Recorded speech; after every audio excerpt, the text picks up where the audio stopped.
Okay, so you've been doing pretty well with basic integration, and you've even gotten the hang of substitution. But what happens when you face a problem that just doesn't follow the rules you know? Well, today, we're going to add a seriously powerful new tool to your calculus toolkit. It's called integration by parts. So just have a look at this integral, x times cos x. See what's happening here? We have an algebraic function x and a trigonometric function cos x, basically working together. You can think of it like a collab between two of your favorite creators. The thing is, your usual methods won't work here. So how do we solve a product like this one? Now, I know what you're thinking. Let's just use substitution. And that's a good instinct, really, but you'll find out very quickly that it's a dead end here. This kind of problem needs a special power-up, one that's designed specifically for integrating products of two different functions.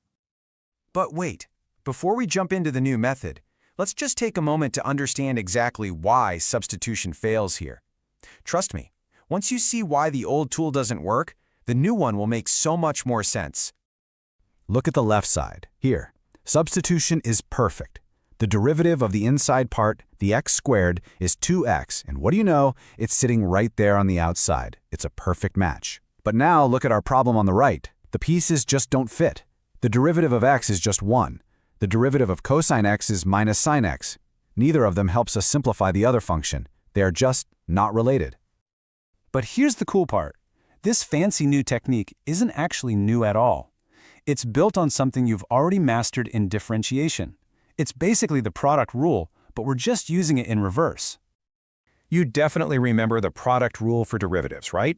The derivative of u times v is u times the derivative of v plus v times the derivative of u.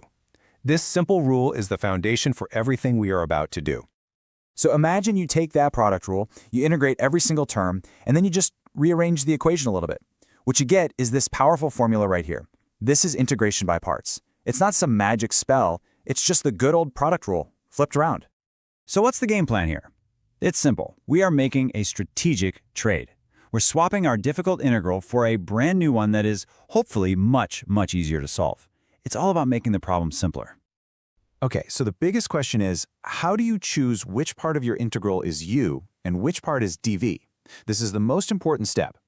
Luckily, there's a simple cheat code that makes this choice super easy and gets it right almost every time. We call it the Liate rule.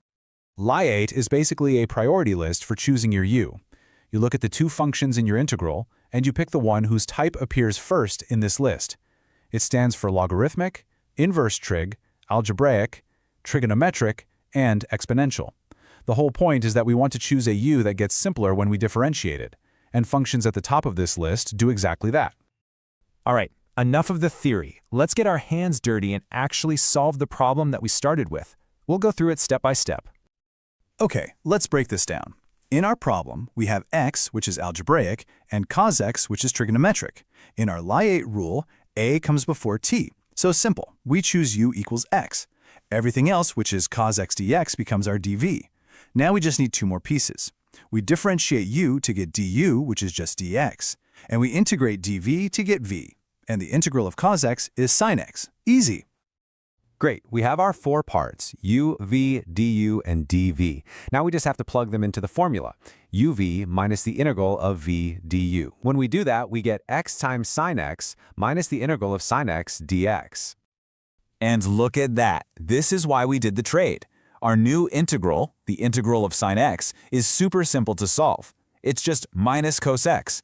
Now be very careful with the signs here. We have a minus sign from the formula and another minus sign from integrating sine. So cleaning that up, those two minuses make a plus, and our final answer is x sin x plus cos x plus c.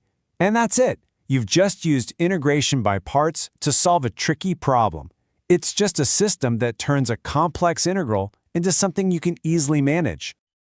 Okay, now to really become good at this, it's just as important to know what not to do. So let's quickly go over a few common mistakes that students make so you can avoid them. First, always follow the isolate rule. If you choose the wrong u, your problem will get harder, not easier. Second, please watch that minus sign in the formula. It's the #1 place where marks are lost. Third, double-check your basic integration when you're finding v. And last, remember, this is a tool for products, not sums. Don't use it when you don't need to. All right, that was a lot, I know. So let's quickly recap the main points from this session. First, integration by parts is your special tool for products of functions. Second, you must memorize the formula. The integral of u dv equals uv minus the integral of v du. Third, always use the LIATE rule to choose u. Fourth, remember your goal is to trade a hard integral for an easy one. And finally, be careful with that minus sign and the other common traps we talked about.